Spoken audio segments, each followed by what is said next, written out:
Dead of Darkness is one of those games I've been keeping an eye on for some time. A game where you're stuck on an island and have to explore various locations to find answers while dealing with the horrors lurking within is one thing, but there is a little bit of history as to how I came across this game. About 10 years ago from the time of this review, I had covered a game called Dreamland R Final Mix. This was an RPG Maker 2000 horror game originally released in 2005 as Dreamland R, but got overhauled in 2010, resulting in Dreamland R Final Mix. As this game was originally in German, an English patch got released in 2012 which I covered for Halloween 2014. There were originally plans for a sequel, but news about it sort of just fizzled out. Now, what relation does Dreamland R Final Mix have with this game? Well, in 2023 I decided to see if there'd been any news on Dreamland R2, stylized as Dreamland R Square, on a whim, and there was a post dated from 2022 on the Dreamland R2 blog from series creator Judo, announcing that he had started work on a new game featuring ideas that he had come up with from Dreamland R2. The game had been in its planning stages for about 2 years, and finally reached a point where it could be realised. Judo, now making games under Retrofiction Games, had announced Dead of Darkness. Unlike Dreamland R Final Mix, this new game, while originally developed using RPG Maker MV, ended up being changed to Game Maker Studio 2 due to technical limitations. For context, a copy of this game was provided to me courtesy of the developer. There are scenes of violence and gore that you'll see throughout the game, so if that's not your thing, then turn away now. There will be late game footage shown out of context. Dead of Darkness is set in the year 1985 on an island west of England and south of Ireland in the Celtic Sea. In this game you play the role of two characters. The first is private investigator Miles Wyndham. Miles one day receives a letter containing a mini cassette. The cassette appears to have been recorded by a man named Charles Graham residing on an island called Velvet Island, and Charles invites Miles to the island with the promise that he will learn the truth about what happened to his wife and daughter who were involved in a fire at a place called St. Albion. Charles confirms Miles' suspicion that there was more to this event, and after doing a quick background check on Charles and being advised to stay away, Miles decides to go anyway, wanting answers. At the boat bound for the island, he meets Olivia Green, a nurse who had been hired by the clinic on the island and our second main character. Upon arriving at the island, Miles and Olivia are greeted with a trail of blood leading to a cabin. Upon inspecting the cabin, they are greeted by a man named Adam Flynn, the head of security on the island, and his subordinate Kurt. Adam gets Kurt to escort Miles and Olivia to the mansion where they meet Joseph, a doctor on the island who tells Miles that Charles is currently unavailable, and escorts Olivia to meet Dr. Carter, the man who hired her. In the mansion, Miles meets Charles' son William, his daughter Kathy, and William's wife Ophelia. William and Miles immediately get off on the wrong foot, and the situation is diffused by the arrival of Harry, Miles' old partner in the police, who is now the police commissioner. After discussing Miles' reason for being on the island, he's told that Charles has disappeared and William was the last person to see him and isn't talking. The strained relationship between Miles and Harry starts showing, and ultimately Miles gets escorted to the guest house to spend the night. During the night, Miles leaves his room to find a member of security lying dead outside with Olivia investigating the body. Miles takes the opportunity to investigate the island, and Olivia gives him the security guard's gun to defend himself. Miles makes his way back to the mansion and finds that Owen, another resident of the island, has taken Kathy hostage and injured Ophelia. Joseph arrives with two members of the security team, and the group decides to take Ophelia to the clinic to be treated. Upon going outside, they are attacked by some monsters who violently kill one of the security guards. While Kurt and Ophelia are able to escape, Joseph is injured by one of the monsters and retreats into the mansion with Miles. Now trapped in the mansion, Joseph flees from Miles and our adventure now truly begins. Throughout the course of the game, you'll play as Miles and Olivia as they investigate the island, finding that not everything is as it seems. While exploring, they also have to deal with the horrors that lurk within. Can Miles and Olivia uncover the secrets of the island? Will Miles truly find out what has happened with his wife and daughter? More importantly, is this game any good? Find out in The Good. I think the gameplay is quite solid, and I feel a lot of it was inspired by Resident Evil. Exploring a mansion, not being able to move while shooting, and having a knife once you run out of bullets are staples of the first Resident Evil game, and the game even adds the map clear function found in later games in the series, where green rooms are rooms you have completely explored, and red rooms still had things for you to pick up or investigate.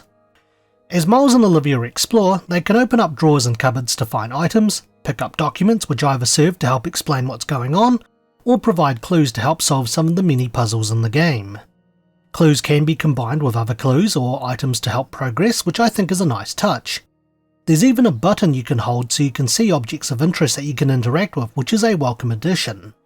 Weapons can be upgraded so that you can stand a better chance against the monsters on the island, but ammunition can be scarce, so there are times where flight is a better option than fight, and knowing which monsters to fight is important too, especially since there are ones that can instantly kill you, and when you die, it's pretty graphic. Throughout the game, Miles and Olivia can be poisoned or be inflicted with bleeding or shock after being attacked, and you can either walk them off or use items to cure the status. Just be careful if you do try to walk it off, as you'll continue to take damage, and if you encountered the wrong enemy at the wrong time, the consequences may be fatal. The game also emphasises inventory management. Miles and Olivia can only carry 8 items at a time, and while you think that's a lot, your inventory space will fill up fast and you'll be making your way to certain save rooms to take out or put away items. Certain key items are discarded automatically when they've served their purpose, which really does help with their management. Weapon and ammunition management also play a huge factor. The game does not pause when you enter your inventory, and you'll need breathing room if you need to reload your guns, so finding a place where you can safely reload can get a little chaotic when dealing with areas where there are a lot of enemies or during boss battles, where you have to find an opportunity to reload or heal without interruption. Another feature I did like that was added to the game is a sanity meter. If Miles and Olivia gets attacked, their sanity suffers too, and if it gets too low, then it's game over. The impacts on sanity affects gameplay, so you may find that your character's controls might be inverted for a moment, or you may have some visual errors appear on screen. I did like that touch, as initially I dismissed these issues as bugs until it clicked. The game also has several difficulty levels which affect how much health enemies have, the amount of damage they deal, and even how many are around and how fast they are, alongside traps, hazards, and the likelihood of getting a status effect, so you can choose how tough your experience in game will be, as well as adjust it mid-game. The Resident Evil inspired gameplay transitions very well onto a 2D platform, and being used to classic Resident Evil, I was really in the zone with its gameplay. I like the game's story too. Without spoiling too much of the story, the background of the cast and the history of the island got interesting. The game introduced some questions around certain characters and events quite early, and loose ends were tied up quite neatly by the game's conclusion.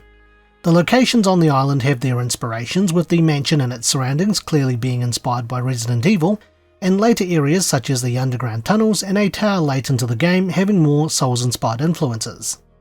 These areas don't feel too out of place, as the game's lore ties them all together so that it makes some sense.